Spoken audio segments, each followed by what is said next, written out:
Well, when miracle happens, people say it's a God thing. But God is not just doing the miracle only, but also bringing changes in someone's life. But facing those changes are often difficult and challenging us. And changes are not all good. Sometimes it's uncomfortable. So we tend to hesitate or resist even toward the new things that God is doing. And we all love to love, we all love to be loved, but we only love the way we want to love, even toward God. So we cannot truly love, but the good news is God can. That's what we are going to share through the text today. In the text of verse 23, it says, when Jesus entered the temple, it gives us a context. Jesus entered the temple of Jerusalem, but this is not the first time he entered the temple. For Jesus, the temple was a Father's house of prayer. But he was very upset because of the way the people used the temple and abused the temple by selling and make it in commercial the buildings. So verse 12, in previous verse 12 it says, Jesus went into the temple and threw out all those who were selling and buying. Jesus was really upset. So that created some conflict between Jesus and leaders of the Jerusalem. In today's text, Jesus entered the temple again. Now the multitude are following Jesus, and Jesus is not only cleansing the temple, but also outreaching to the outcast and sinners and teaching them. So Jerusalem leaders are threatened and question about the authority. So they ask, by what authority are you doing this? And who gave you this kind of authority? So it might be a reasonable question from the Jewish leaders' perspective. If somebody comes to our church and doing the funeral without letting me know, what am I supposed to do? Who gave you this permission? But if I know that is the bishop, that might be different, but still, I'm expecting some kind of a conversation or communication before that.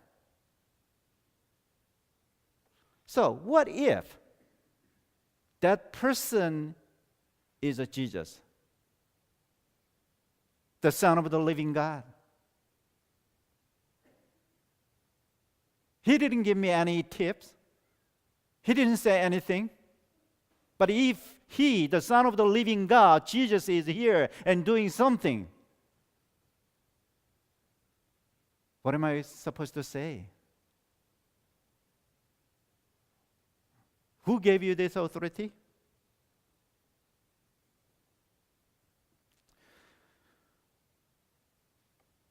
So, the question is, am I recognizing Jesus and his authority in my life? And allowing him to do whatever he wants to do, even though I don't understand fully? Am I ready to submit everything to him? So they are the matters of authority and our trust. So, by what authority is Jesus doing these things? He didn't say in where it comes from, but we know it's clearly that's a divine authority. But if he said it, then they will have a good excuse to kill Jesus. This authority is from God. Then Jerusalem leaders will have a good excuse. This person is a really insult to God and probably stoned to and death. Jesus knew the dangerous trap of the questions. So he asked, where did John get his authority to baptize? From heaven or from human? Because John's authority was not accepted by Jerusalem leaders. So they were in trouble to answer. If they say it's from heaven, it shows they didn't believe the one from heaven. But they couldn't say it's from human either, because if they do, they will be afraid of the people who followed him. So here's a question to think about. Why did Jesus use the word of the baptism? What was the main point of John's message? John proclaimed, prepare the way for the Lord. That's what he was the preaching. In other words, change your heart for the Lord.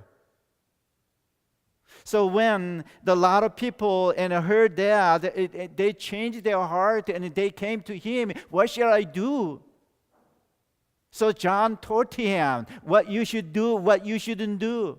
And after that, they got a baptism in the Jordan River. And so that's how he taught them to live according to God's will and then baptize them.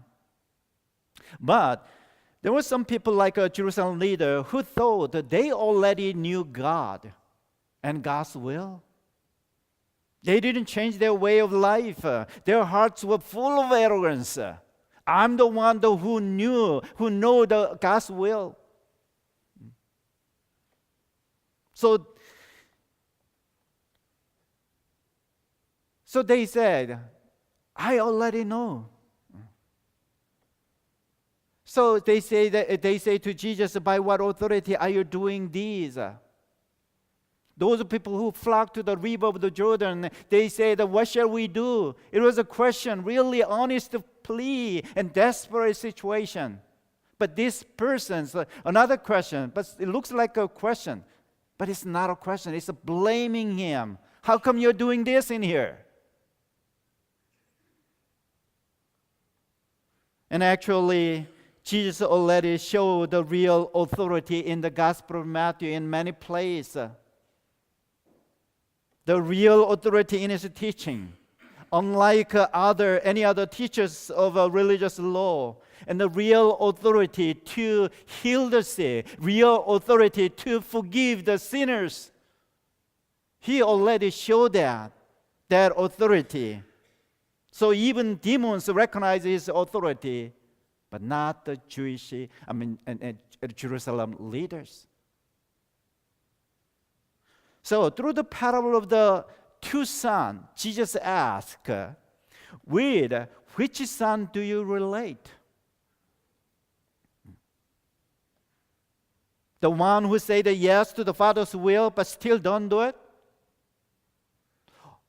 Or the one who didn't really care about Father's will but changed their heart and mind and actually do? And live a totally different life, all because of God's grace and forgiveness. So are we acknowledging God's grace in our lives today? No matter where we are at? Not only in times of a blessing, but also in times of a brokenness, in times of a suffering and frustration. Are we recognizing God's grace there? Even in times of embarrassment or struggle or challenging? Or are we busy enough to maintain what we already have and what we already are doing? Once I was at the church at a gate with a sign, so no through traffic. The gate will be open on Sunday morning till noon. I could understand the frustration of the church people, especially trustee. During the weekday, lots of people use the church parking lot as a through traffic, because of when they follow the street and it goes to the in through the church and go to the next the street. It's a lot of short. That way is really a shortcut. So there was a lot of traffic. But there might be a safety concern for somebody who is working at the parking lot. And there might be some concern for the financial and cars and who's going to repair that, the parking lot. So they decide to close. Then what kind of message are we giving to the people outside of the church? Are we only welcoming them, only those people who are coming on Sunday morning worship service? When it comes to the issue of confrontation, what we need to do is not saying, I don't know, like Jerusalem leaders, but doing the mission what God wants us to do by acknowledging His authority that is shown in the last chapter of Matthew 28. And Jesus said, all authority in heaven and earth has been given to me. Go, therefore, make disciples of all nations, and baptizing them in the name of the Father, of the Son, of the Holy Spirit, and teaching them to obey everything that I've commanded you. That's the authority that He has received. That's the authority that He has given to us. So, are we doing that, the commissioning? And then Jesus gave the great commandment along with the great commissioning. What is that? Love your God with all your heart and mind and strength, and love your neighbors as you love yourselves. Love. That's a wonderful. We all want to love. We all want to be loved. But when we love, we tend to love only the way we want to love, even toward God. So some people ask their pastor, don't talk about this. Don't talk about that. And we tend to love others only those we like or agree with. We cannot truly love. But here's the good news. We cannot love, but God can. God can love us. And God show us God show us that love in Jesus. And Jesus promised to be with us forever. So still now, with the full authority in heaven and earth, He is encouraging us to love others. Not to build a fence and gate, but to tear down them by love. He's strengthening us to love, not to segregate them, but help them to reconcile with God and with one another. So He is the one who truly makes us to love. Thanks be to God. Since last fall, every Wednesday evening, some of us have been learning about the Covenant Bible study. It's an in-depth Bible study in which participants read and discuss the Bible together. It's about the learning how to love God and how to love each other. And last week, we have learned the historical Jesus for the reconstruction of the actual word and deed of Jesus in the Bible.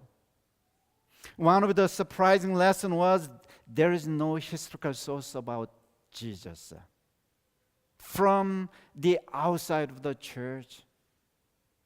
I mean, we have lots of resources, but all those are internal sources. If you we do believe that Jesus is the Lord who make a big difference in the world history. But outside of the church, there is no documents from the first century. Romans were good. Romans were really good in keeping record, but none of them mention about the Jesus himself. But some of the documents mentioned about the followers of the way, the teachings of Jesus.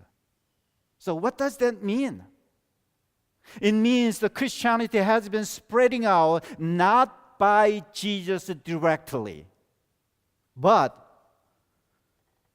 his followers like you and me, who has been strengthened by Jesus and taking the Great Commission seriously and taking the great the commandment of love. So they go out and love and do.